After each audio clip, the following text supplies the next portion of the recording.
Bonjour à tous pour cette émission de rentrée 2020 consacrée à l'actualité de l'été. Et donc, il y a quelques sujets qui sont remontés de l'actualité cet été, notamment beaucoup d'actualités sur le Rassemblement national de Marine Le Pen, il y a beaucoup de choses à dire, et puis également l'actualité avec la Turquie et avec la Biélorussie, et puis d'autres thèmes qui viendront dans l'échange naturellement. Alors, d'abord, je voulais vous parler donc de l'évolution rapide du Rassemblement national tel qu'on a pu le constater au mois de juillet et août.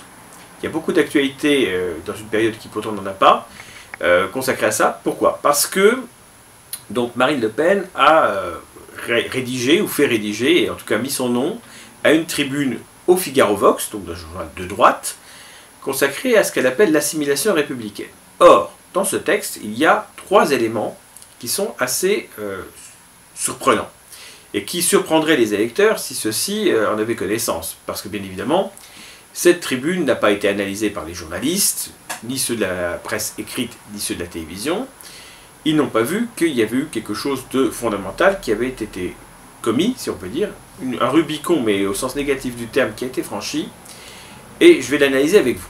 Alors là, j'ai imprimé donc cet article du 28 juillet 2020, Marine Le Pen, je cite, l'assimilation républicaine, condition indispensable à la cohésion de la nation. Bon. Alors, d'abord, il y a toute une introduction où elle cite quelqu'un et nous révèle qu'il s'agit du capitaine Charles Enchorere, froidement abattu par un soldat de la Waffen-SS, il semblerait qu'en réalité ce soit un soldat de la Wehrmacht, le 5 juin 1940. Il avait exigé, après avoir été fait prisonnier, de ne pas être séparé des officiers blancs par des Allemands qui refusaient, du fait de sa couleur de peau, de lui rendre les honneurs dus à son rang. Alors Marine Le Pen pourrait aller jusqu'à même dénoncer la ségrégation dans les militaires américains noirs, elle avait pu être victime, tant qu'à faire.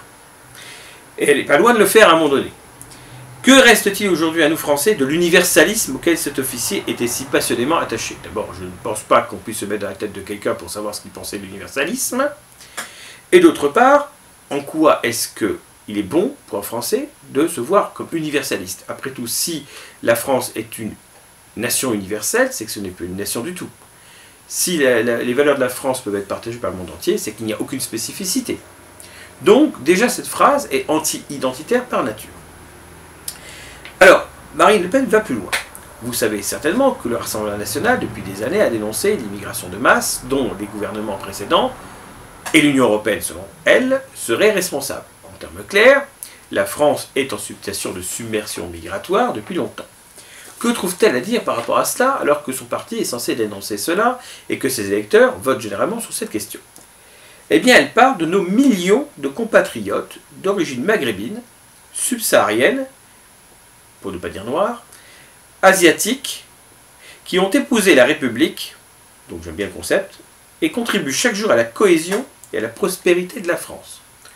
Donc pendant des années, le Front National, devenu Rassemblement National aujourd'hui, nous a expliqué que l'immigration ruinait la France. Aujourd'hui, elle est responsable de la prospérité de la France. Ce ne sont donc pas les Français dits de souche qui seraient responsables de la bonne économie française, supposée.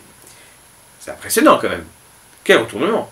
Et de la cohésion, c'est-à-dire vous faites rentrer des populations halogènes, donc vous mettez en cause l'homogénéité de la population, donc vous brisez la cohésion, qui est fondée par l'appartenance commune et l'ascendance commune.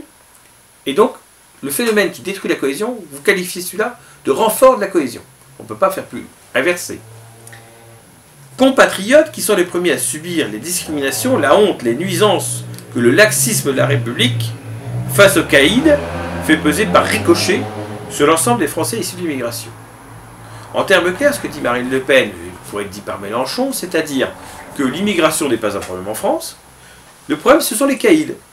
Donc c'est uniquement la question de l'insécurité qui ne concernerait qu'une toute petite partie des gens, qui pourrirait la vie de la société, et donc c'est un discours victimaire en réalité. Les gens des banlieues, les compatriotes d'origine diverses et variées, sont victimes d'une minorité, et sont victimes de l'État d'une certaine manière. Là, ce n'est pas l'État qui les punit par le racisme systémique dénoncé par les racisés, non, c'est l'État qui ne les protège pas assez. Donc d'une certaine manière, c'est un État raciste puisqu'il ne protège pas les gens de la diversité. C'est quand même assez incroyable. Donc, les nuisances que la laxisme de la République fait peser sur l'ensemble des Français issus de l'immigration. Voilà. Donc l'expression est claire. Français issus de l'immigration, c'est un terme systémique pur. Alors, vous voyez, on va loin. Ensuite, elle prend quelques exemples d'une France beaucoup plus ouverte que n'importe qui. Elle cite Léopold Senghor, dont l'immense apport à la littérature francophone est célébré par notre pays. Donc je ne sais pas qui célèbre spécialement Senghor, mais en tout cas, c'est pas moi. Et elle explique que 9 ans avant le vote du Civil Rights Act, donc un terme technique, donc c'est l'égalité en fait devant la loi de tous les Américains, hein, eh bien, elle ajoute ceci, la France avait déjà abandonné les vieilleries racialistes, avant de renoncer dans l'amertume des vieux empires, quelle belle expression, hein, en poulet, à son messianisme colonial. Alors déjà, messianisme colonial, universalisme, déjà on a tout faux. Et alors les vieilleries racialistes, avant les Américains. Donc en termes clairs, les Américains sont en retard par rapport à nous. C'est assez inquiétant. Quand on voit la situation des États-Unis d'aujourd'hui, quand on voit le gauchisme de Biden qui pourrait être président, on espère que non, quand on voit Black Lives Matter, quand on voit la propagande permanente et le fait que les Euro-Américains seront minoritaires dès 2042 aux États-Unis. Donc si la France est en avance, ça veut dire qu'elle cessera d'être européenne avant les Américains? Donc c'est quand même assez terrifiant comme discours. Ne pas comprendre que le modèle américain est l'anti-modèle par excellence et dire on a été meilleurs qu'eux de leur connerie, c'est formidable.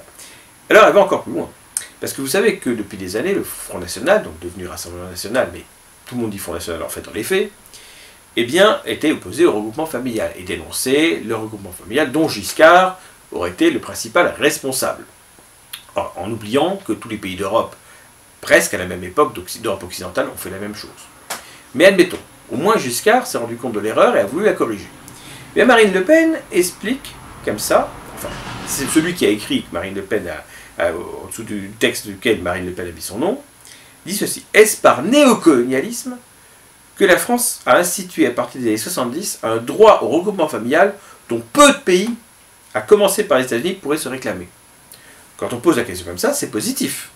Regardez la fierté qu'on peut avoir à avoir mis en place le regroupement familial alors que les États-Unis n'avaient même pas fait.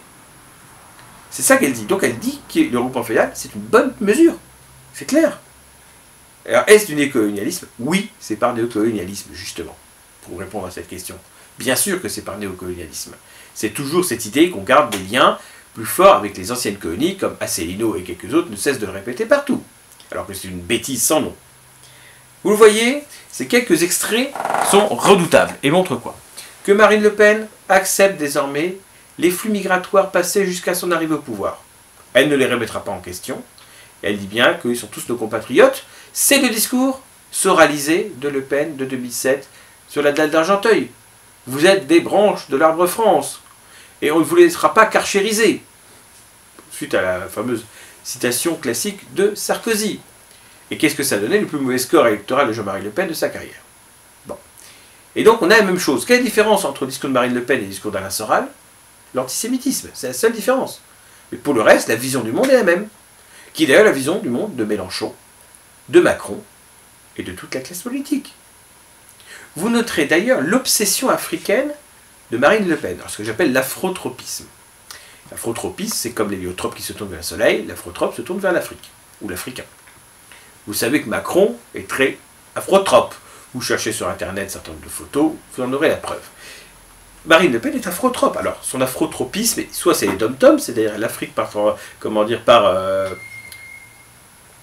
déplacement, si on peut dire, soit l'Afrique tout court. Marine Le Pen avait quand même réussi à expliquer à Vladimir Poutine que le grave problème, c'était le désordre en Afrique.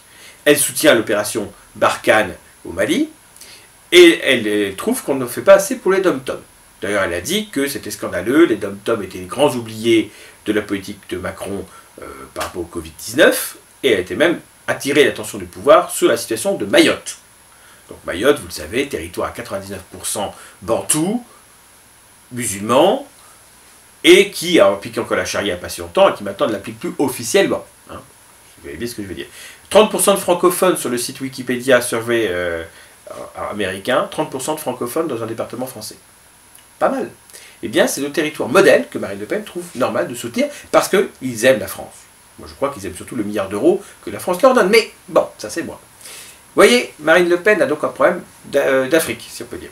Elle avait quand même réussi, la veille du débat du second tour, où il y avait mieux à faire, notamment se reposer et préparer le débat, au lieu de faire n'importe quoi, réussit donc à aller à un collectif bidon africain, promettre 15 milliards d'euros par an de la France à l'Afrique, alors qu'elle n'avait cessé de dénoncer les pauvres 9 milliards d'euros de la France versés à l'Union européenne. En termes clairs, c'était absolument scandaleux d'aider les Grecs, mais absolument normal d'aider toute l'Afrique.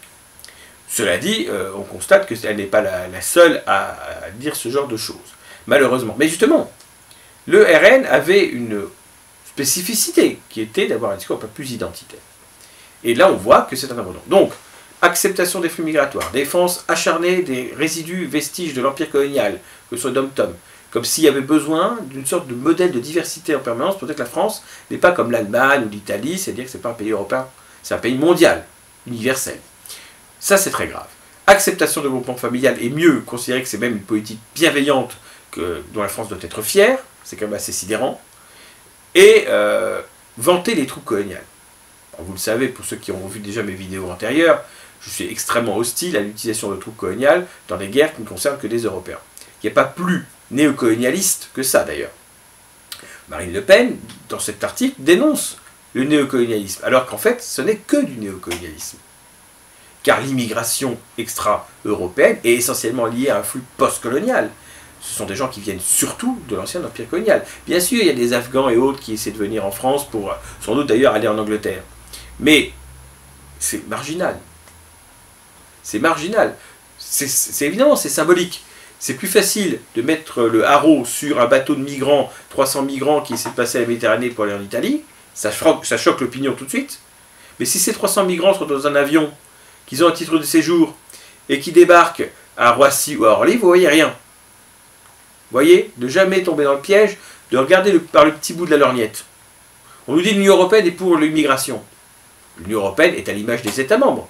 Comme une majorité de gouvernements est favorable à l'immigration, on ne va pas s'attendre à ce que l'Union européenne soit le contraire. Puisque de toute façon, qui nomme les responsables de l'Union européenne? C'est bien les chefs d'État et de gouvernement, par consensus.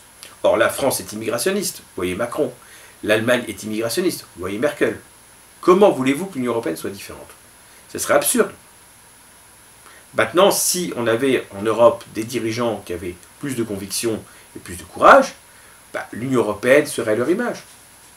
C'est tout. Donc l'Union européenne, en plus, elle n'est pas spécialement immigrationniste, de toute façon, ça n'est pas sa compétence. Sa compétence est réduite à la question de Schengen. C'est-à-dire que le problème aujourd'hui, c'est qu'il n'y a pas de frontière européenne réelle. Ce sont les frontières nationales de l'Espagne, de l'Italie ou de la Grèce qui servent de frontières de l'Europe. Et donc ce sont les États concernés qui ont la charge de ces frontières, qui estiment toujours qu'ils ne sont jamais assez payés, et puis surtout, qui n'ont pas forcément les gouvernements qu'il faut. Alors les Grecs, apparemment, se seraient laissés aller à renvoyer par bateau des migrants plus ou moins illégalement pour répondre aux Turcs qui leur imposent cette immigration de fait, et c'est plutôt courageux de leur part, mais évidemment, tout de suite c'est dénoncé, scandaleux, etc. Donc l'Italie, l'Espagne, la Grèce et autres sont en charge des frontières de toute l'Europe, donc sont très mécontents de ça, parce que c'est pas à eux de faire tout le boulot. Frontex ne sert pas à grand-chose. Et de toute façon, on a des politiques en France notamment pour faire venir ces gens, puisqu'on est laxiste. On les attire par les aides sociales, les allocations, etc. Voilà, on crée un appel d'air. Donc si on veut que des gens ne viennent pas, d'abord on coupe ce qui les attire. On dit si vous venez, vous n'aurez rien. C'est la meilleure façon qu'ils ne viennent pas. Or, on ne le fait pas. Donc on ne peut pas dénoncer une politique dont on favorise tout par ailleurs. Vous voyez, c'est ça qui est important à comprendre. L'immigration n'est pas une fatalité. Ces flux migratoires ne sont que la sanction naturelle du laxisme et de l'universalisme. Et Marine Le Pen, par son discours, lance un appel d'air. Parce que si les Africains de l'ancien espace francophone entendent dire que, regardez, même le Rassemblement national, maintenant, ne s'oppose plus à nous, mais c'est open bar. Vous voyez d'ailleurs le paradoxe. La France serait raciste selon l'extrême gauche, alors même que le parti qui est censé l'être ne l'est pas. Alors évidemment, ce discours de Marine Le Pen, on pourrait me dire oui, mais c'est une concession, ça n'aura pas de conséquences, elle ne le pense pas. Parce que bien sûr, beaucoup de gens imaginent, qui sont de super sociologues, psychologues, qui savent mieux que les gens ce qu'ils pensent. Moi, je pense que quand quelqu'un dit quelque chose, c'est que globalement, il le pense. Et même si Marine Le Pen l'avait pensé comme un gage, eh bien, de toute façon, c'est un mauvais symbole qui est envoyé, et c'est révélateur. Je vais être pire, je pense que Marine Le Pen, en privé, est plus molle camp public. Et que c'est exactement l'inverse de ce que croient beaucoup de gens, qui me disent oui, mais elle ne le pense pas, elle est beaucoup plus radicale en privé. Mais c'est vous qui le croyez. C'est parce que vous avez envie qu'elle le soit. Mais c'est votre propre cerveau que vous projetez sur elle. Et donc, évidemment, c'est une duperie. Marine Le Pen s'appelait Le Pen, elle est au RN. Elle se serait appelée Mélenchon, elle serait à la France Insoumise. Vous voyez, la conviction politique, elle ne s'hérite pas par le nom de famille. Vous avez remarqué beaucoup d'enfants qui ont les mêmes idées politiques que leurs parents? C'est rarissime. Il n'y a pas de raison de penser que c'est différent. Pourquoi les filles Le Pen seraient toutes dans la même chose, dans la même pensée que leur père, sous prétexte qu'elles ont été associées par celui-ci, par simple népotisme familial, dans l'équation politique? Le parti, pour lui, c'est une affaire de famille, mais ce n'est pas une affaire de conviction. Alors, Marine Le Pen a démontré que ce discours n'était pas anodin, pas une micro-épuration interne. Alors, il faut être honnête, personne ne s'est fait éjecter. Mais, il y a des recadrages, si on peut utiliser un terme un peu soft. Alors, il y a eu un alibi, c'est la commission d'investiture. Cette commission d'investiture n'a pas grande importance. Et que des gens y soient absents très souvent ne devrait pas compter. Donc, Marine Le Pen a fait virer de cette commission d'investiture un certain nombre de personnes. Pourquoi? D'abord, qui a-t-elle exclu? Nicolas B, qui était quand même un des patrons du RN à niveau européen, sous prétexte qu'il aurait trop d'activités. Certains ont fait remarquer que Jordan Bardella, qui est désormais un petit peu le numéro 2 actuel du RN par excellence, car on le constate, eh bien, en a beaucoup plus encore. Bon, peu importe. Nicolas B paye une ligne trop identitaire, trop conservatrice, trop potentiellement marionniste, et on va évoquer ce sujet après, et donc, on le rappelle à l'ordre. C'est un rappel à l'ordre, c'est une remise à sa place. Il s'en fout d'avoir perdu cette fonction bidon, mais le fait qu'on lui a enlevé est révélateur. Alors évidemment, il a dit qu'il allait réserver sa réponse n'est jamais venue. Et bien entendu, il ne viendra pas. Pour masquer tout ça, il fallait virer quelqu'un d'autre. Gilbert Collard. Alors Gilbert Collard s'est fait virer parce qu'il n'y était jamais. Collard s'est appris un coup de sang, il s'est énervé, et quelques heures après, coup de téléphone de Marine Le Pen, il était tout gentil, et on lui a donné un os à ronger, plus ou moins un collectif bidon sur la culture pour le présidentiel 2022. Voilà, donc il est occupé à ne rien faire, certainement à une petite rétribution financière pour acheter son silence, entre guillemets, et voilà. Donc Collard, en fait, lui-même pense qu'il s'est fait dégager pour masquer l'épuration. Alors, épuration qui a concerné qui? Qui a concerné, par exemple, des proches, des gens qui sont encore assez proches de Marion Maréchal Le Pen, Marion Maréchal, dit-on, maintenant, et puis des proto-identitaires, pro-identitaires, etc. Par exemple, je crois qu'il y a la nièce de Stéphane Ravier, qui s'est fait débarquer. Bon, ce qui veut dire que Ravier ne pourra pas avoir un œil dans la commission d'investiture pour la PACA, etc. Bon, pas grand-chose de fondamental, mais on voit bien qu'il y a une épuration. Alors la presse l'a évoqué, Valeurs Actuelles a même parlé d'un lobby gay à l'œuvre pour expliquer cette épuration, qu'en fait tout ce qui était un peu trop de droite, un peu trop catho, un peu trop machin, était ciblé, éjecté. Il est vrai que Marine Le Pen, et c'est Paul-Marie Couteau qui le dit, c'est dans une interview de Valeurs Actuelles récemment, a une vraie haine du christianisme. Comme ça qu'il le présente plus ou moins, je ne sais plus les termes exacts, mais elle est vraiment... elle n'aime pas ça. Elle n'aime pas la religion, de manière générale. Alors, là-dessus, il faut être honnête, elle n'aime aucune religion. C'est une laïque de gauche. C'est-à-dire qu'en fait, elle n'aime pas spécialement le christianisme. Bon, elle dénonce l'islam dans son aspect anti-femme, par exemple, et le voile. Et elle n'aime pas le paganisme non plus. Elle n'y connaît rien, certes, mais elle a été capable, à la grande époque, d'expliquer que les païens étaient des adorateurs de la lune à poil dans la forêt. Bon. C'est pas lui demander plus que ça. Alors, évidemment, Marine a une grande peur, Marion Anne, hein, puisque c'est son vrai prénom, a une grande peur, c'est la Marion tout court. Pourquoi? Parce que Marion Maréchal est plus jeune, plus jolie, et qu'idéologiquement, c'est pas la même chose. Alors, moi, je ne suis pas un fan. Pourquoi je vais vous dire? Je trouve qu'elle a un catholicisme gnangnan, un libéralisme gnangnan, alors qu'elle n'a jamais démontré qu'elle était vraiment, comment dire, un capitaine d'industrie. C'est pas quelqu'un qui s'est révélé extraordinairement plein d'initiatives. Et un conservatisme gnangnan. Tout ça n'est pas intéressant. Il y a un souverainisme gnangnan aussi, d'ailleurs. c'est pas spécialement intéressant. D'abord, moi je vais vous dire un peu ce que je pense de Marion Maréchal, d'un point de vue politique évidemment. C'est une construction complètement artificielle. N'oublions pas que Marine Le Pen elle-même est une construction des médias. C'est en 2002 qu'elle s'est trouvée par hasard sur les plateaux au moment où Jean-Marie Le Pen prenait une punition face à Jacques Chirac au second tour. Et les médias y ont tout de suite vu une bonne cliente. Une femme, moderne, tout ça, ça leur plaisait bien. Donc ils ont créé ce qu'on appelle un storytelling. Le storytelling, on crée une histoire. Et donc ça va être l'histoire de Marine contre son méchant papa, raciste et facho. Pour simplifier. Et maintenant, c'est la jeune Marion contre la vieille Marine. Voilà. C'est un peu ça. Et elle y croit. Elle est dans ce storytelling elle-même. Donc la peur, c'est Marion. Rien ne prouve que Marion Maréchal a envie de faire de la politique. Rien ne prouve qu'elle a le niveau. Rien ne prouve qu'elle n'ait pas conscience d'ailleurs de son niveau. Alors, moi j'ai un peu compris comment fonctionnait Marion Maréchal en la lisant tout simplement, de manière honnête. Il y avait déjà cette interview d'une revue qui s'appelle Charles, où elle s'était laissée aller à dire qu'elle aimait bien Black M et comment s'appelle-t-il, et Maître Gims. Et j'ai dit, mais qu'est-ce qu'on a besoin de dire ça? En tout cas, moi je peux le dire, je n'aime ni Black M ni Maître Gims. D'ailleurs, j'écoute assez peu de musique française ou francophone. Bon. Elle aurait dit que quand elle écoutait du métal, j'aurais rien dit. De cette manière, même si c'était pas vrai, ça envoyait un signal. Elle écouter du musique classique, ça faisait un peu gnangnan. Bon, moi j'aime bien la musique classique de temps en temps, mais voilà. Mais pourquoi flatter ce type de musicalité?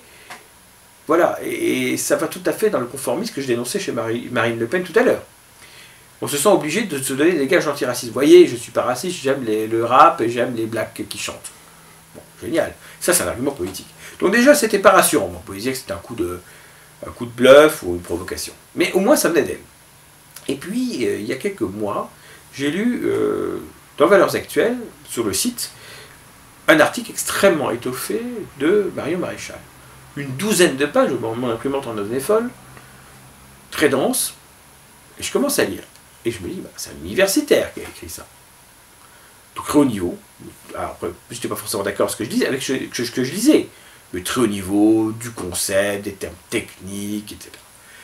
Et je me dis, c'est pas Marion Maréchal qui a écrit ça. Mais évidemment que c'est pas Marion Maréchal qui avait écrit ça.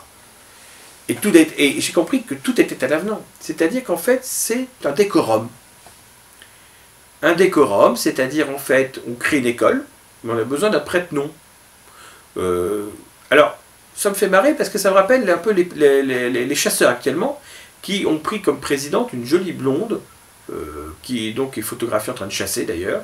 Donc ils ont pris pour représenter la chasse une belle blonde, une jeune belle blonde. Bah c'est pas con. Au lieu de me montrer un vieux chasseur, comment dire, barbu et un peu rouge du fait de certaines consommations de produits, hein, on présente une belle jeune femme épanouie qui aime la chasse. Voilà. Bah, c'est marketing.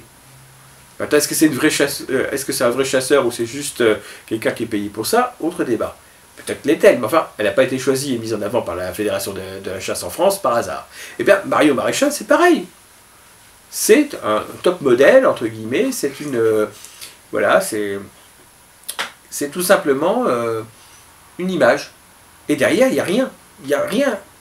Et pas mieux que derrière Marine, en fait. Tout ça, c'est du vent. Oh, elle a des qualités, certainement. Comme je dis, je ne fais pas de l'ad hominem ou de l'ad féminam dans le cas présent. Mais je parle d'un principe simple, c'est qu'elle n'a pas d'existence politique.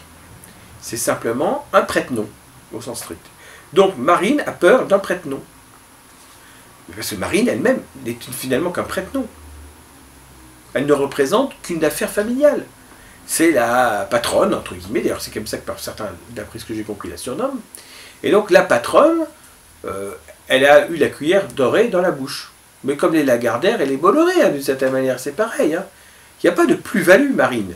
Elle est là parce que son père avait besoin que la boutique reste en famille. Parce que, imaginez, je vais être un peu dur, mais je vais dire les choses telles qu'elles sont. Vous arrivez à la tête du Rassemblement National aujourd'hui. Vous n'êtes pas un Le Pen. Vous n'êtes ni le gendre, ni le fils, le petit-fils, la nièce ou la cousine de Jean-Marie Le Pen. Bon. Qu'est-ce que vous faites? Vous faites un inventaire. Vous regardez la situation réelle, des finances et de tout. Et là, vous dites quoi? Un énarque qui touche 12 000 € par mois du parti? Quoi? Madame Machin qui passe son temps à picoler, qui touche 4 000 € parce que c'est la marraine de quelqu'un d'important du parti? Il faut bien qu'elle s'achète ses robes. etc. Et là, vous vous dites, quoi, le mec, il vient à la pompe à essence, il se sert pour sa Jaguar directement? Qu'est-ce que ça vient faire là-dedans? Qu'est-ce que c'est? En quoi c'est politique, tout ça? Et là, vous vous dites, il y a un problème. Et là, vous voyez les avantages des courtisans. Du temps de Jean-Marie Le Pen, il y avait des courtisans. Alors Jean-Marie Le Pen, intimement, on pensait ce qu'il voulait. Il était assez méprisant à l'égard de ces gens, parce qu'en fait, il voyait bien que c'était des pique-assiettes. Mais Marine Le Pen est entourée de pique-assiettes. Et ça, il n'y a pas ça dans les autres partis.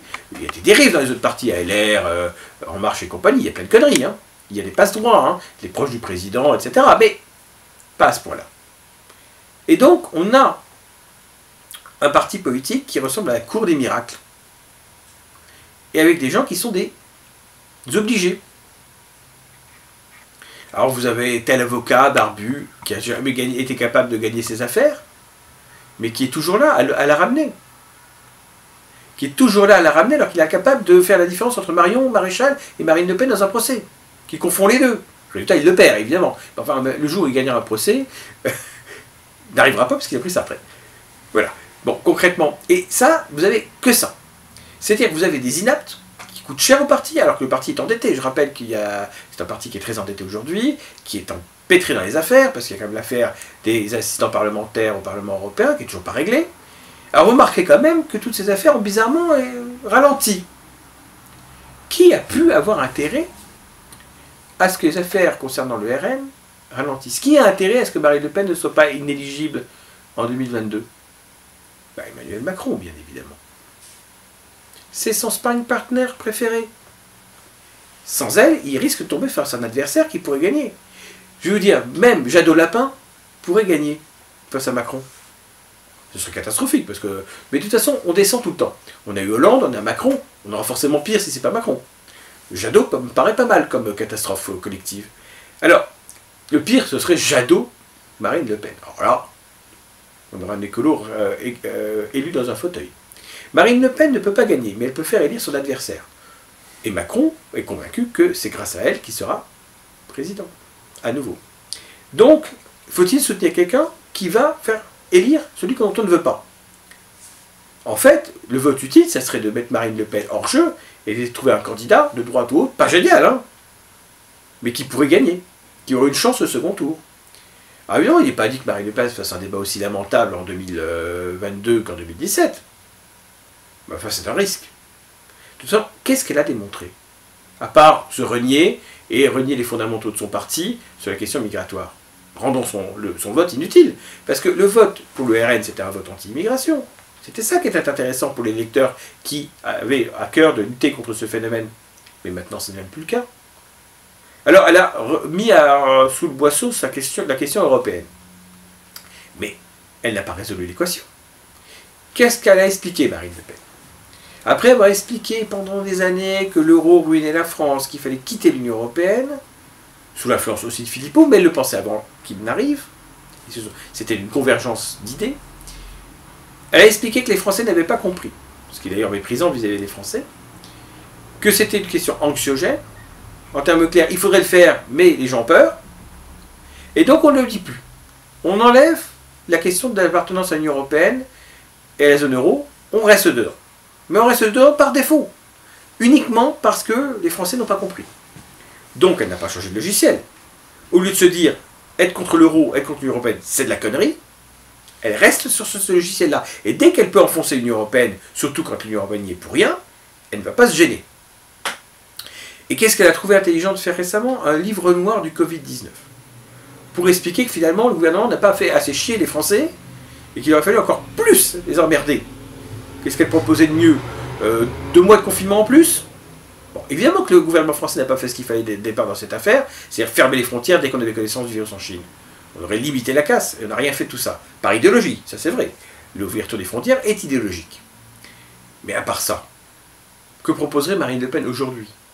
Elle ne propose pas de dénoncer, comment dire, un emballement collectif. Pas du tout. Elle est totalement conformiste là-dessus. Donc où est la plus-value de Marine Le Pen? Si Marine Le Pen gouvernerait la France comme Macron, quel intérêt de la mettre au pouvoir? Alors moi j'adore l'argument de me dire, oui, mais on l'a jamais essayé, donc on ne peut pas savoir. Bah, essayez de la coke aussi. Vous n'avez jamais essayé? Ou essayez de vous suicider peut-être pour voir s'il y a une vie après la mort. Vous n'avez pas essayé? Donc, si, j'ai pas besoin de mettre un chameau dans le désert pour savoir comment il gère son eau. J'ai pas besoin de mettre une chèvre dans un pré pour savoir qu'elle va bouffer l'herbe. J'ai pas besoin de mettre Marine Le Pen au pouvoir pour savoir qu'elle est nulle. C'est tout. Donc, elle l'a démontré d'ailleurs. C'est même pas moi qui le dis. Elle-même l'a démontré. Elle l'a démontré quand? Lors du débat du second tour. Je n'ai jamais vu un débat aussi lamentable et raté. Alors Macron, il n'a pas eu beaucoup à se forcer. Hein. Il n'a pas eu besoin de sortir de ses gonds, etc. Hein. Terrain conquis. Quand vous mélangez Alstom et SFR, après, qu'est-ce qu'on peut dire? Même moi qui déteste l'économie, je sais quand même faire la différence entre Alstom et SFR. Et puis, quand je ne connais pas un domaine, ben, j'en parle pas. Déjà. Et pourtant, il avait ses fiches. Mais dans quel ordre était-il arrangé? Voilà. Alors, question. Est-ce que Florian Philippot va revenir au Rassemblement national? Déjà, un certain nombre de ses proches, ils sont revenus. Pas forcément des cadors. Mais, ça commence toujours par la petite porte. Rappelons que des anciens du MNR, comme Bild, Briouat, B et autres, peuvent revenir au RN. Alors, Nicolas B n'aime pas qu'on lui rappelle, et de toute façon, ses adversaires au sein du RN se chargeront de rappeler à Marine Le Pen, si elle oubliait, qu'il avait déclaré à l'époque où il était au MNR que Marine Le Pen était un Tanguy de la vie politique. Bon. Et même si tout ça est loin, et que de l'eau a coulé, le jour où un conseiller de Marine Le Pen a envie d'enfoncer B au bon moment, il dit « Mais Marine, tu te souviens que il y a 10 ans, il disait que tu étais la Tanguy de la vie politique ?» Et oui, ça sortira toujours au bon moment.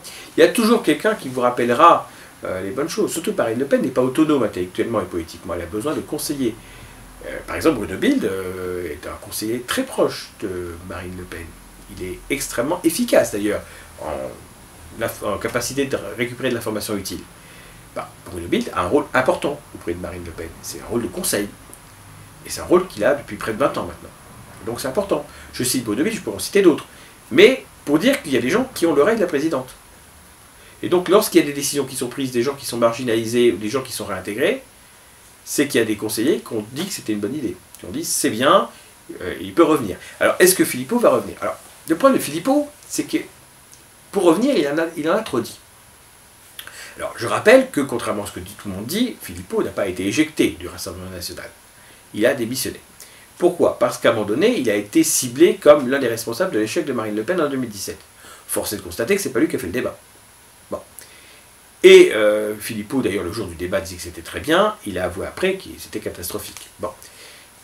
Le problème de Philippot, c'est que, en fait, il se serait mis un peu à l'écart pendant 1 ou 2 ans. Il aurait fait le retour rond. Il serait resté au RN. Il aurait quitté donc, son association Les Patriotes, puisque c'est ce que lui avait été demandé par Marine Le Pen. Et il serait toujours au RN. Et aujourd'hui, il serait peut-être remonté dans la hiérarchie du parti. Il a, par fierté, claqué la porte. Et donc, il est allé dans une aventure personnelle qui s'appelait Les Patriotes, qui a fait 0,65% des voix aux élections européennes et qui n'a pas brillé à Forbach, la ville où il se présentait, également au municipal. Moralité, l'aventure de Philippot a échoué. De toute façon, Philippot s'est mis sur une niche électorale extrêmement réduite, qui est celle du Frexit. Rappelons que cette niche a maintenant 3 partis. Il y en avait 2, il y en a 3. Peut-être 4, 5, 7, 20 derrière, après tout. Le parti du Frexit. Donc il y a une association pour le Frexit, je ne sais plus son nom, créée par ceux qui viennent de claquer la porte de l'UPR, DR gallois. Il y a l'UPR résiduel, et les Patriotes. Tout ça, ça se partage 2% des voix maximum. Ça fait rêver. Et donc, nous avons ce souverainisme ringard, dont valeur actuelle passe son temps à interroger des figures depuis des mois. On se demande quel est l'intérêt, ça ne pèse rien dans les urnes. Voilà, alors Marion Maréchal, vous l'avez compris, c'est une idole de papier, c'est comme ça qu'il faut le dire. Idole de papier glacé, je dirais même. Et il n'y a rien à en attendre.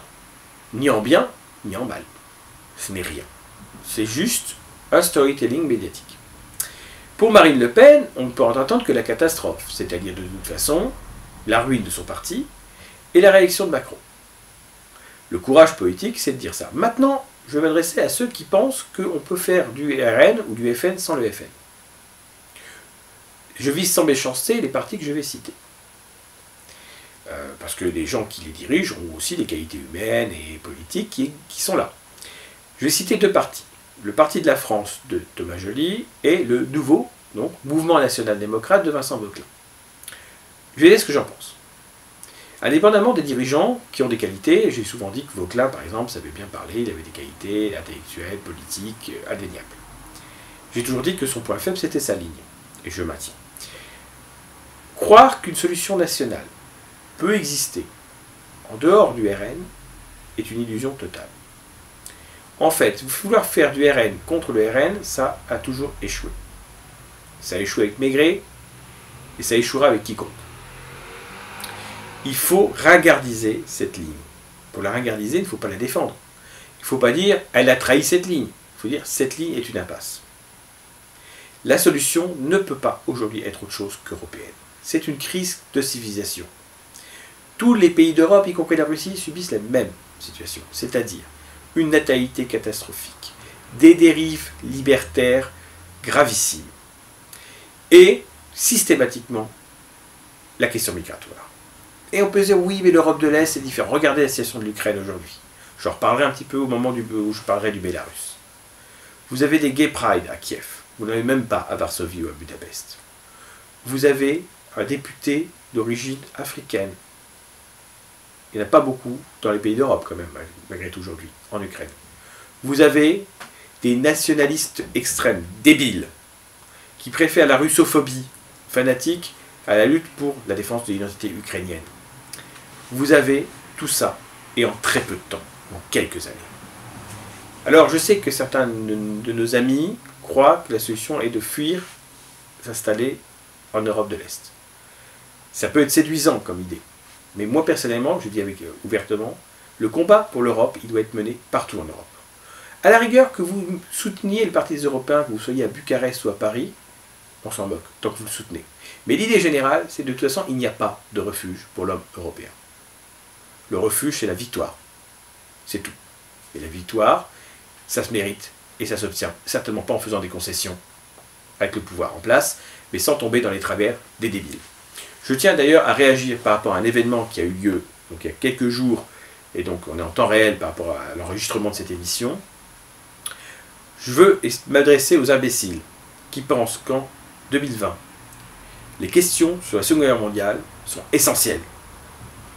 C'est-à-dire qu'il y a une chose qui saoule tout le monde, c'est que le pouvoir revienne en permanence sur cette époque. Or, quel est le meilleur moyen de faire revenir le pouvoir sur cette époque que des provocations débiles, des actes répréhensibles contre des monuments historiques ou des hommages relatifs à cette époque? Fermez vos gueules, bon sang de bois. C'est inadmissible d'aller faire des débilités comme ça qui remettent une couche, qui remettent en permanence le disque. Le disque, moi je dis franchement, je ne vois pas pourquoi aujourd'hui on a encore à commémorer des choses qui ont eu lieu à 75 ans, pourquoi on ne commémore pas aussi l'assassinat d'Henri IV aussi, tant qu'à faire, hein. Je ne sais pas moi, ou la Saint-Barthélemy. Non mais à un moment donné on se pose des questions. Jusqu'à quand va-t-on revenir sur la guerre de 14? Ça fait 100 ans. Est-ce qu'on revient sur la guerre de 1870? Pas à ma connaissance. Donc à un moment donné on arrête les frais. En même temps le pouvoir présidentiel ne peut pas parler de réconciliation franco-allemande permanente, dire qu'avec l'Allemagne on a un avenir commun, et sans cesse répéter oh là là, regardez, il y a 75 ans ce qui s'est passé.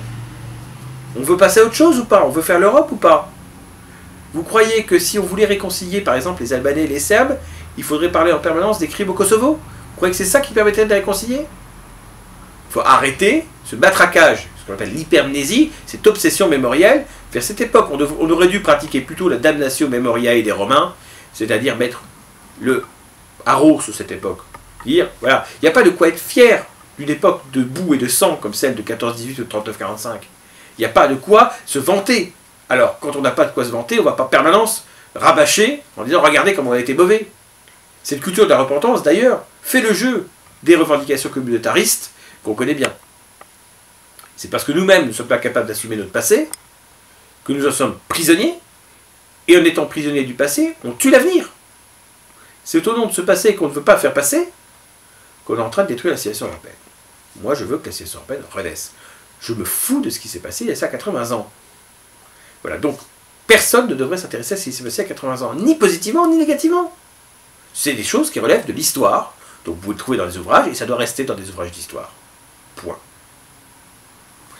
Je dis ça parce que je pense qu'il vraiment, il y a un problème de cette dissidence, entre guillemets, et je vais expliquer que je n'aime pas d'ailleurs ce terme du tout. La dissidence qui est souvent sur Internet et sur YouTube, est essentiellement médiocre. Revenir au PDF et donc au MND. Vincent Vauquelin, par exemple, avait créé la dissidence française. Bon.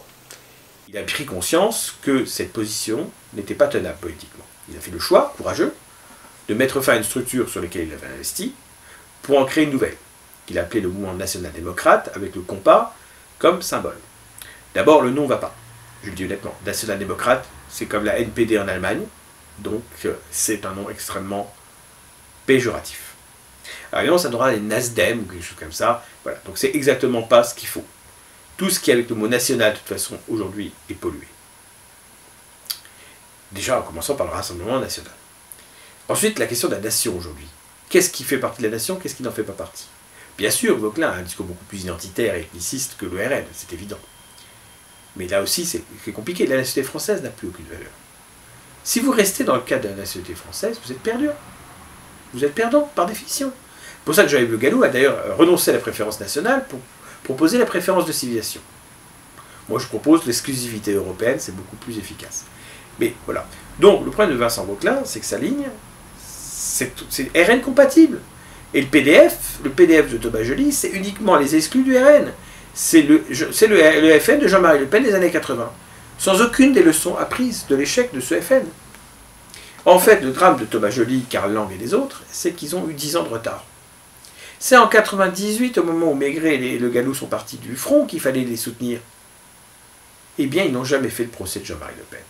Ils n'ont pas fait le procès politique de Jean-Marie Le Pen. Et quoi qu'on puisse penser du personnage, qu'on peut apprécier, politiquement, il fallait faire son procès. Expliquer pourquoi ça a été une impasse, pourquoi le marinisme n'est que le stade suprême et infantile du lepénisme. Marine Le Pen est bien la continuité de Jean-Marie Le Pen. C'est le même mode de fonctionnement, la même incapacité d'arriver au pouvoir, et le même refus d'arriver au pouvoir. Marine Le Pen ne veut pas du pouvoir, c'est vrai, elle sait qu'elle ne l'aura pas. À la rigueur, elle est confortable dans sa position. Je vais vous confier quelque chose, une conviction profonde. Vous vous souvenez qu'en 2002, tout le monde a dit que Jean-Marie Le Pen avait l'air mécontent de se retrouver au second tour. Et Le Pen a expliqué que c'est parce qu'il pensait qu'il ne pouvait pas gouverner, parce qu'il ne voyait pas comment son parti pouvait être capable d'être au pouvoir. La vraie raison n'est pas là. Moi, je vais vous dire ce que je pense fondamentalement qui était la raison pour laquelle Jean-Marie Le Pen n'était pas content. C'est que Jean-Marie Le Pen, parti du principe qu'il ne serait pas au second tour, était déjà en vacances dans sa tête. Et qu'en fait, c'était juste, merde, mon projet de vacances est décalé. Voilà, moi je pense que c'était ça. Qu'il avait prévu de partir à la Trinité ou ailleurs, et que le voilà obligé de rester 15 jours de plus. Je crois que la réalité, malheureusement, c'est celle-là. C'est-à-dire qu'il n'était pas des considérations politiques de se dire « Oh merde, j'avais prévu de me barrer, et ça y est, on me nique 15 jours pour rien. Voilà, je vais me prendre une veste. » Et d'ailleurs, Le Pen ne voulait pas du débat avec Jacques Chirac. On se rend bien compte qu'il n'en voulait pas. S'il avait voulu du débat avec Jacques Chirac, il aurait fallu tenir un discours un peu comme celui-ci, par exemple. Je demande au président de la République Jacques Chirac un débat démocratique dans le cadre des institutions. Et voilà. Qu'est-ce qu'il a dit? Vous allez voir, hein, les casseroles, je vais les sortir. C'était la liberté trouvée. Jacques Chirac pouvait dire, je suis un républicain, je ne franchis pas le Rubicon de la bête immonde, etc. Je refuse un débat avec la haine. Voilà. Il fallait être soft, il fallait dire, je demande un débat démocratique avec le président de la République. Macron avait eu un débat avec Marine, il n'a pas dit, je refuse le débat. D'ailleurs, il était très habile là-dessus. Macron était très habile d'accepter le débat, et très habile de le mener tel qu'il l'a fait. Le refuser aurait été une erreur, ça n'aurait pas empêché de gagner. Mais il avait compris que le temps avait changé et que faire le coup de 2002 avec Marine Le Pen, c'était quand même pas la bonne stratégie.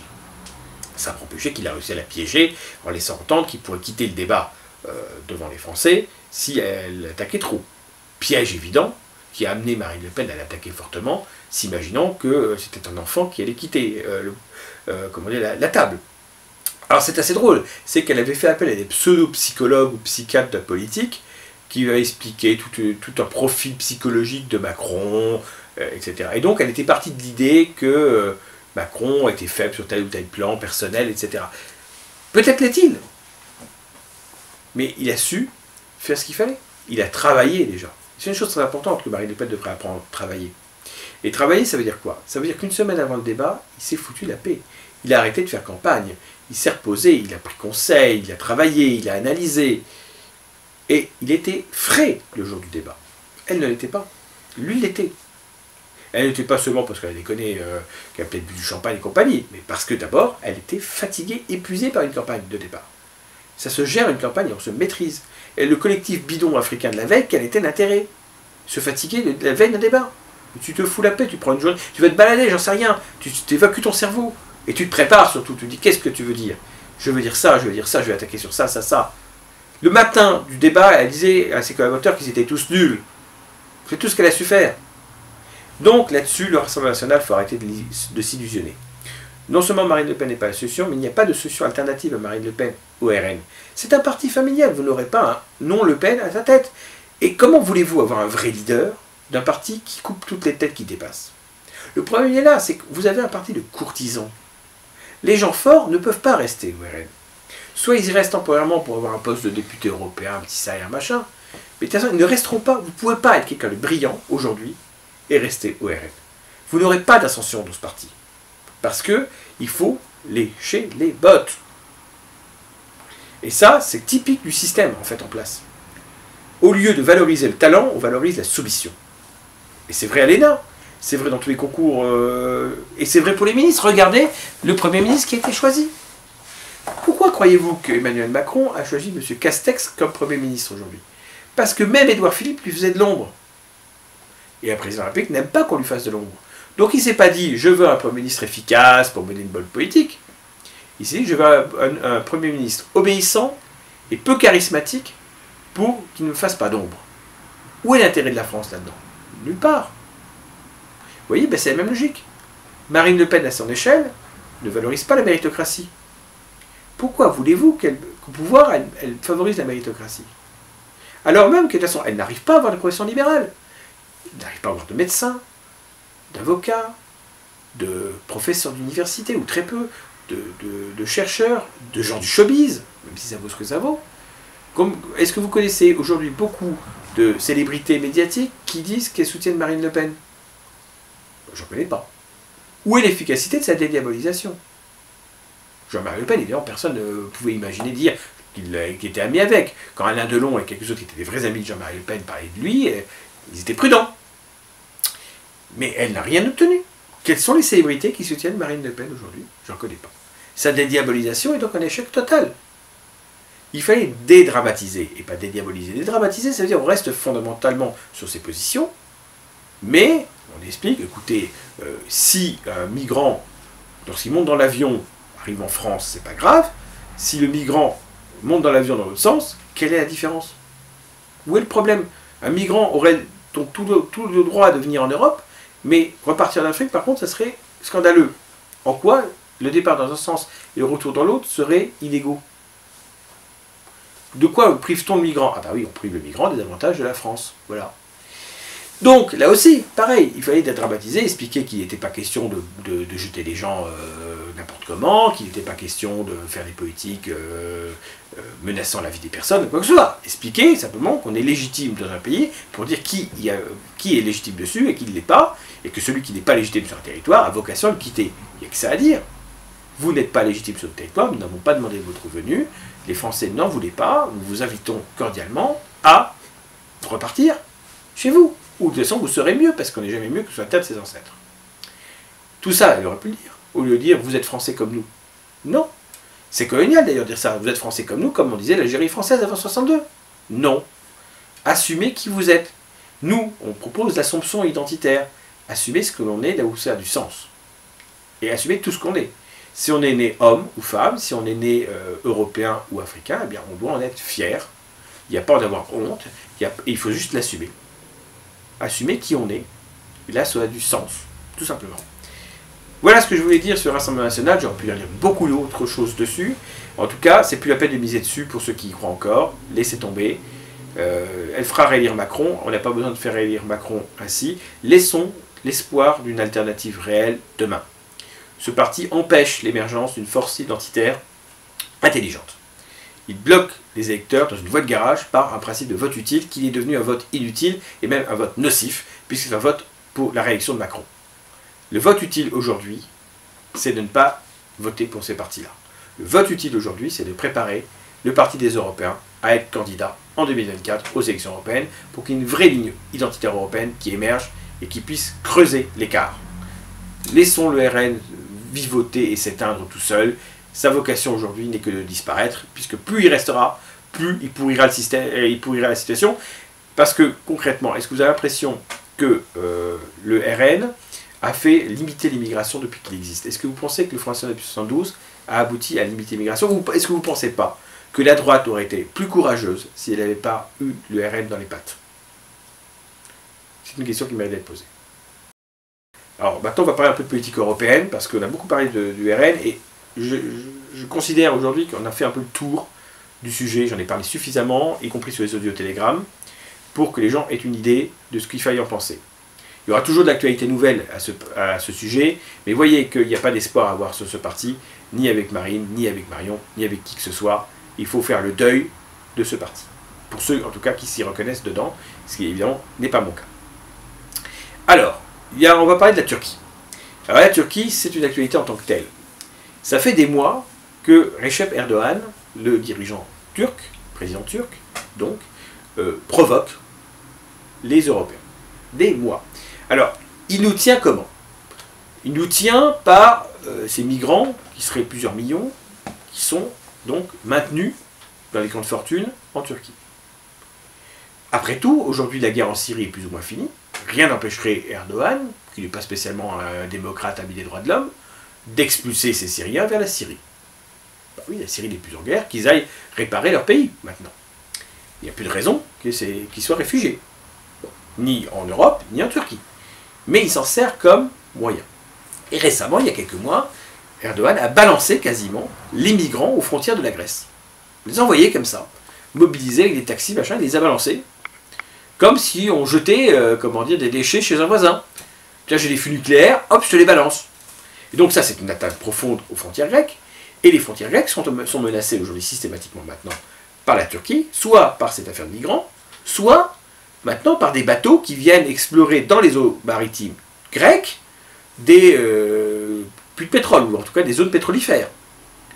Donc la Turquie actuelle, qui déjà ne respectait pas les frontières grecques au niveau des îles en face de l'Anatolie, se permet donc, comme ça, tranquillement, hein, sans souci, de franchir les eaux territoriales de la Grèce sans se poser de questions.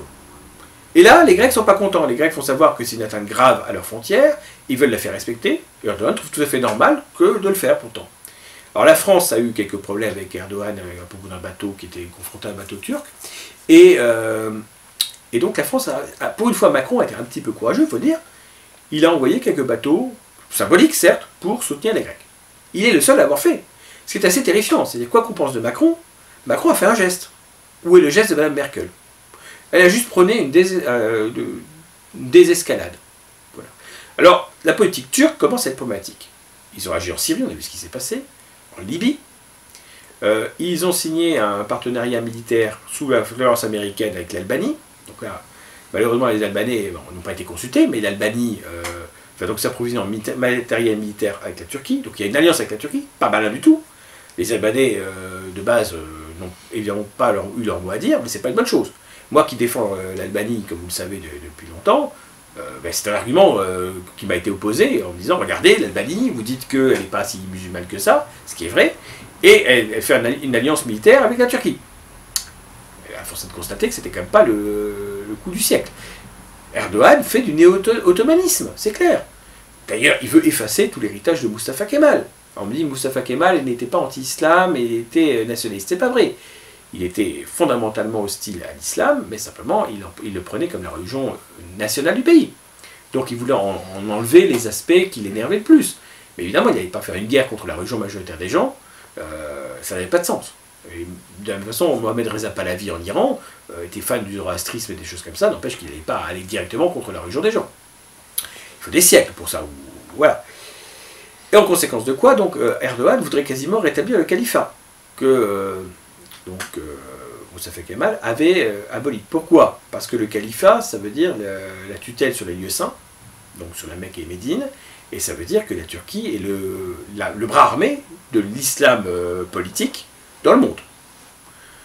Erdogan est sur cette ligne. Alors Erdogan, évidemment, n'est pas si populaire que ça dans son pays. Et donc le nationalisme est utile. Pourquoi? Parce que en fait, aujourd'hui, il y a une alliance qui s'est mise en place entre l'AKP, donc le parti d'Erdogan, et le MHP nationaliste, dirigé par Devlet Bahçeli, et qui à l'origine était dirigé par Alparslan Türkeş, qui était un nationaliste dur. Comment est-ce que cette alliance a pu se mettre en place? Parce que Erdogan a décidé de se retourner contre les Kurdes.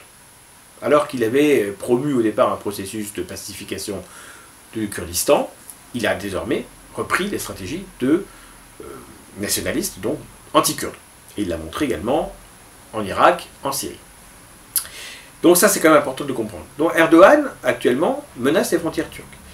Par ailleurs, il est allé très loin, puisqu'il a décidé que Sainte Sophie, Hagia Sophia, allait redevenir une mosquée, réellement, c'est-à-dire une mosquée avec donc des messes, enfin des messes, je ne sais pas le terme exact islamique, mais avec donc, le vendredi, des cérémonies musulmanes. Ce qui nécessite de cacher, le jour de la prière, les représentations de Sainte Sophie. Et il l'a fait dans d'autres églises d'ailleurs byzantines qui reconverties en mosquées. C'est-à-dire qu'il faut cacher, voire détruire, on ne sait pas. Les amis des Beaux-Arts s'inquiètent, hein, tous ceux qui gèrent le patrimoine de l'UNESCO au niveau mondial s'inquiètent. Est-ce qu'ils ne risquent pas d'endommager les représentations parce que vous savez que dans l'islam, on ne doit pas représenter des êtres vivants. Or, il y a des représentations, puisque dans les églises byzantines. Et donc, ils sont obligés de masquer les représentations byzantines. C'est-à-dire qu'on a... Kemal Atatürk avait dit que Sainte Sophie, il la rendait au monde, d'une certaine manière. C'est pour ça qu'il avait fait un musée, et que ce n'était plus une mosquée. C'était un cadeau fait au monde. Et Erdogan vient de rendre Sainte Sophie à la Turquie. Et la Russie et d'autres pays orthodoxes sont très choqués. Mais tout le monde, toute personne normale est choquée. C'est inadmissible. Seulement, le problème, c'est qu'il fallait reprendre Constantinople en 1913. Et c'est là qu'on voit le mauvais nationalisme, qui fait que les Grecs, les Bulgares et les Serbes, aux portes de la Thrace, se bagarrent entre eux, ce qui permet à l'Empire ottoman, ou ce qui leur restait, de conserver la Thrace et Constantinople.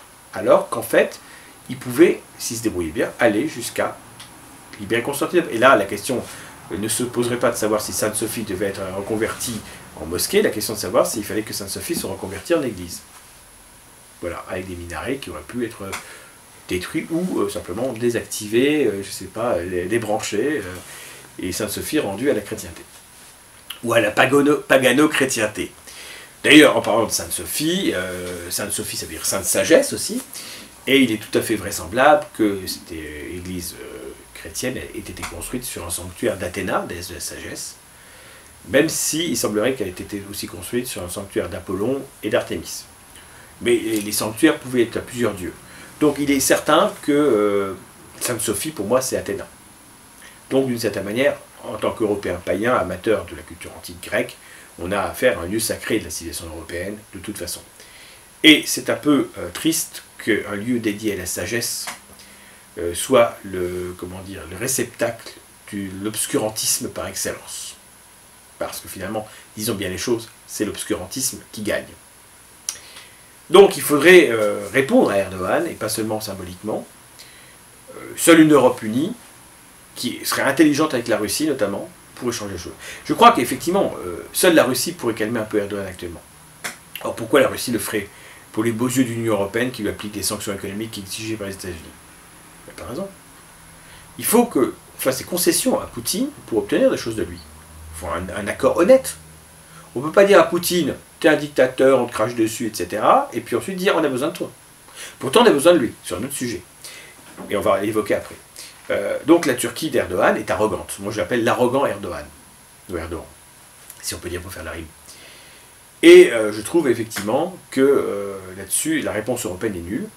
Parce que l'Allemagne n'a pas de courage. Il y a plusieurs millions de Turcs en Allemagne, qui ont d'ailleurs la nationalité turque, donc elle est otage de ça. Le problème de l'immigration, c'est aussi ça, c'est qu'on est otage des populations qu'on a chez soi après. C'est-à-dire qu'on ne peut plus agir contre le pays émetteur de peur que les gens qui sont dans son propre pays réagissent. Vous voyez, on est otage maintenant du monde entier grâce à ça. La France est otage de l'Algérie. C'est pour ça que la France se mêle de ce qui se passe en Algérie. Savoir l'avenir de la post-Bouteflika. Pourquoi? Parce qu'on a peur de millions d'Algériens qui viennent en France, etc. Si on n'avait pas des millions d'Algériens déjà chez nous, on n'en aurait rien à foutre. Vous voyez le problème. Et donc, Erdogan, aujourd'hui, il y a la Grèce qui résiste comme elle peut, mais elle est un peu seule. Ça m'amène à la question du Bélarus. Vous savez que donc le président Loukachenko s'est fait réélire avec plus de 80% des voix, donc j'ai bien dit s'est fait réélire, vous voyez ce que ça veut dire. Et là je pense que notamment les gens de droite nationale qui défendent Loukachenko se trompent de combat. Disons les choses clairement. Ok, il n'y a pas beaucoup d'immigration en Biélorussie, mais il faudrait aller vérifier sur place pour en être certain. La preuve en est que par exemple une des femmes de l'opposition à Loukachenko est métisse. Donc c'est bien la preuve que la Biélorussie n'est pas indemne de tout. En tout cas, elle n'est pas préservée de l'immigration extra-européenne en soi. Qu'on en pense qu'on veut d'ailleurs. Mais voilà, donc on nous dit oui, c'est un pays homogène, c'est un pays qui n'a pas d'immigration, c'est un pays, etc., qui est moins décadent que les autres. Bon. Il faudrait vraiment le vérifier. Mais la Corée du Nord non plus dans ce cas-là. La Corée du Nord, régime extraordinaire, qui demande maintenant aux citoyens coréens du Nord de rendre les animaux domestiques qu'ils auraient, parce qu'avoir un chien chez soi, c'est bourgeois. Ça ne s'invente pas. Tout ça parce qu'en fait, l'agriculture nord-coréenne est nulle, que c'est la famine, et que donc c'est un luxe d'avoir un chien, effectivement. Parce que la réalité, c'est que le régime de Corée du Nord est un régime abominable. Et finalement, qui détient l'avenir de la Corée du Nord? C'est la Chine. Il n'y a que la Chine qui pourrait dégager les Kim du Corée du Nord, en fait. Et donc le cas du Bélarus est un peu différent, parce que Loukachenko a joué un petit peu, comme Yanukovych avant en Ukraine, sur les deux tableaux. Il a essayé de se rapprocher de l'Union européenne, mais à chaque fois qu'il pouvait faire un pas important, il a tout gâché par son autoritarisme et ses magouilles électorales. Et de l'autre, il résiste un peu à la Russie aussi, qui voudrait plus ou moins annexer le Bélarus, ou en tout cas que le Bélarus soit associé beaucoup plus fortement à la Russie. Donc Loukachenko, là aujourd'hui, est obligé de lécher les bottes de Poutine. Et Poutine n'a pas tellement envie de le défendre, finalement. Poutine, en fait, ce qu'il craint, c'est que le Bélarus aille vers l'Occident. Ça, c'est quelque chose qui, pour lui, est une ligne rouge. Et on a vu le résultat en Ukraine, catastrophique. Donc, c'est pas ce qu'il faut proposer aux Biélorusses. Ce qu'il faut proposer aux Biélorusses, c'est d'être honnête. Oui, Loukachenko a clairement trafiqué son élection, 80% des voix, personne de sérieux n'y croit. Mais l'opposition qui est mise en avant contre lui est assez minable. Ce sont des gens qui sont de la gauche sociétale, pro-immigration, pro-LGBT, etc. On l'a vu. Et donc, c'est pas la solution. L'opposition ne donne pas envie. Donc, il faut ni Loukachenko, ni cette opposition factice qui n'a été mise en avant que contre lui. Il faut redonner de la démocratie au Bélarus. Donc, il faut que Loukachenko s'en aille. Après tout, il a été 26 ans au pouvoir, ça suffit. Et je ne suis pas sûr qu'il reste très longtemps au Bélarus s'il n'est plus président. Donc la Russie peut l'accueillir. Hein. Il y a bien Yanukovych là-bas, donc ils pourront s'acheter une maison à côté, comme ça ils pourront parler du bon temps quand ils géraient le pouvoir. Mais il ne faut pas l'opposition de Loukachenko actuelle. Donc il faut que les Russes soient dans l'équation. Il faut que l'Union européenne et la Russie se mettent autour d'une table et disent, bon, Loukachenko il est grillé, de toute façon, on ne peut pas le défendre, personne n'a intérêt à le défendre. Donc maintenant, on va mettre en place une transition progressive pour qu'il s'en aille. Et on va désactiver cette fausse opposition, on va montrer qu'on ne les soutient pas. Il faut trouver quelqu'un de consensuel. Quelqu'un qui va pas tout casser d'un coup, mais qui va au moins permettre aux Biélorusses de voter librement et de choisir leur destin. Parce qu'il n'y a pas plus détestable que de se faire imposer. Pourquoi faire un vote d'ailleurs? D'ailleurs, Loukachenko est quand même un imbécile, parce que s'il avait été malin, il se serait fait réélire avec 54% des voix. Vu que c'est lui qui décidait du pourcentage qui était le sien, moi j'aurais été malin, j'aurais dit, bah j'ai gagné avec 54% des voix. Avec 54% des voix, les gens ne peuvent pas dire grand chose. Ouais, il a gagné, mais après tout, il y a quand même des gens qui l'apprécient, etc. Bon, voilà, ça pourrait tenir. Le mec, il est élu avec 54% des voix. Bon, ben, c'est pas mal. Il ouvre une perspective d'avenir. Mais là, avec 80%, il dit, je suis là jusqu'à la mort. C'est pas stratégiquement intelligent. Donc le problème, c'est que je pense que Loukachenko est déconnecté du réel de son pays. Je pense qu'il a tout un cours de courtisans qui lui racontent n'importe quoi depuis longtemps. Et je crois vraiment qu'il est temps qu'il s'en aille. Mais pas pour que ce soit les libéraux libertaires décadents de l'Europe occidentale. On voit en Ukraine les dégâts, j'en ai parlé tout à l'heure. Donc non, c'est clair que le Bélarus ou la Biélorussie, comme on veut, hein, les Russes blancs, au sens strict, ben, il faut que les Russes blancs restent des Russes blancs. Voilà.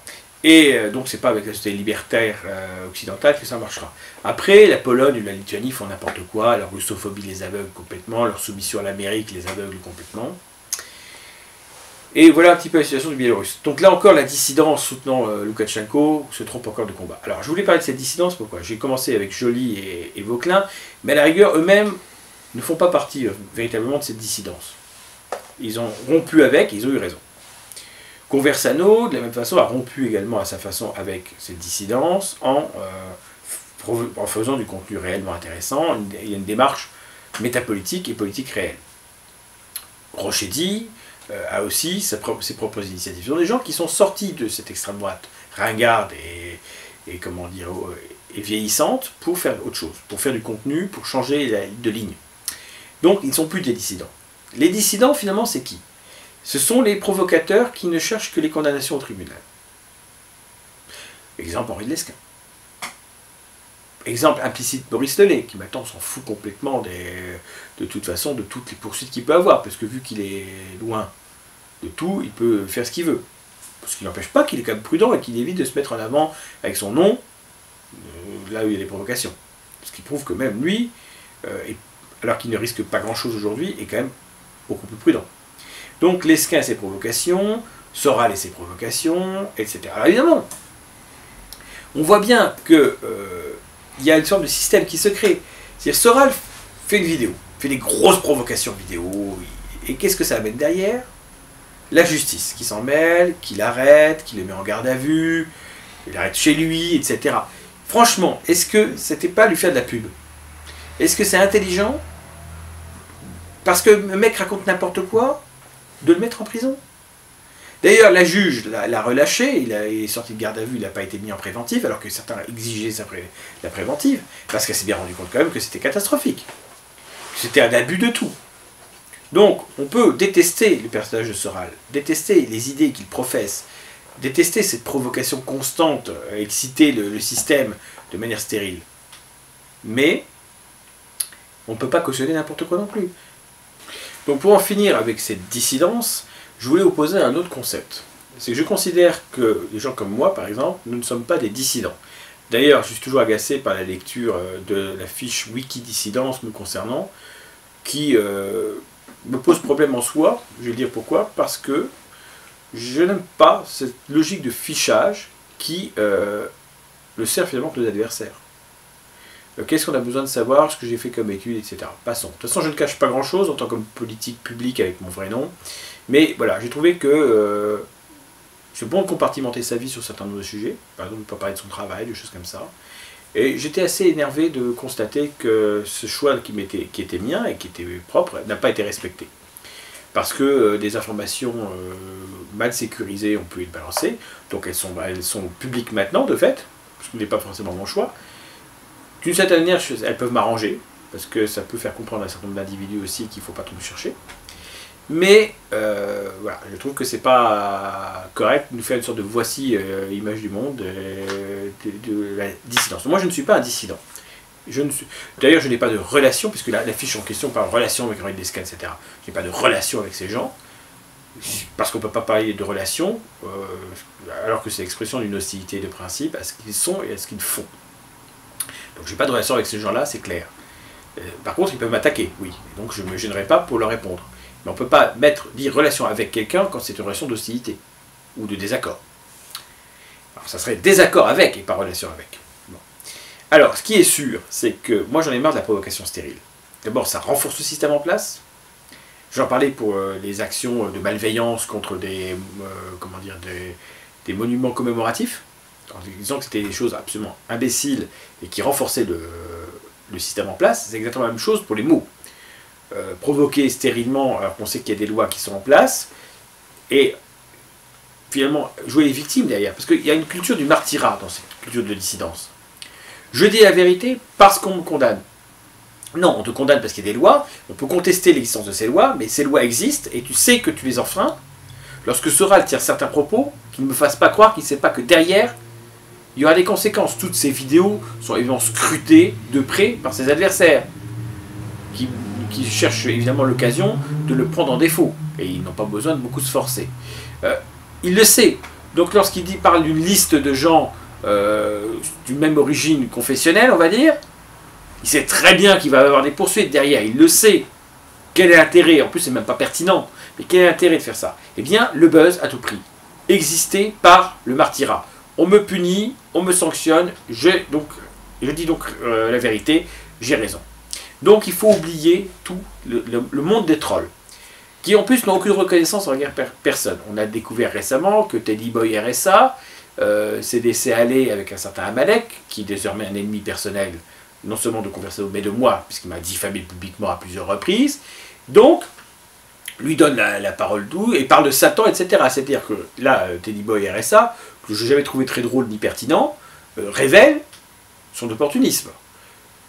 Oleg le Viking, ridicule, qui prend les théories de Grimaud, les théories les plus délirantes des extraterrestres et compagnie, et qui met ça en avant. Les pseudo-leçons de virilisme. De gens qui ont une vérité de papier, une vérité d'apparence.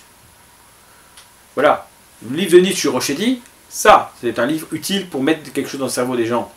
Mais les pseudo-virilistes, qui connaissent rien, qui sont des incultes, voilà, vont donner des leçons. Guillaume Fay, dans Sexe et Dévoiement, il a beaucoup plus de leçons utiles sur le monde dans lequel nous sommes que n'importe qui. Et évidemment, ce sont les mêmes qui, le grand monarque et autres, là aussi m'a attaqué. Parce que donc, comme j'ai donné des cours d'histoire romaine à l'univers Conversano d'AniLive, eh bien, j'ai mis du contenu. Donc ça dérange les incapables, les jaloux, les envieux, les médiocres. Pourquoi? Parce qu'ils ne sont pas capables de le faire. Et donc ils se disent, quoi, mais Ferrier fait ça. Alors déjà, comme ils ont envie d'emmerder Conversano, ils disent on va attaquer Ferrier pour le pourrir dans sa relation avec Conversano, etc. Mais vous n'êtes pas des productifs, vous êtes des improductifs. Donc moi je considère qu'il y a deux camps.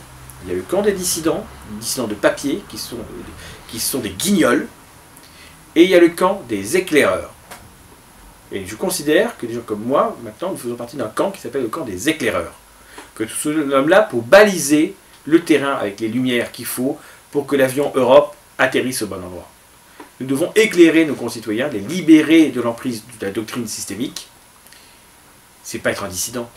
Ces dissidents sont des pseudo-martyrs qui jouent la litanie des chrétiens du 1er siècle livrés au lion. Le lion m'a bouffé, donc je détiens la vérité. Ben non, juste que le lion t'a bouffé, c'est tout. Alors là, aujourd'hui, c'est pas les chrétiens au lion qu'il faut dire, c'est les crétins au lion.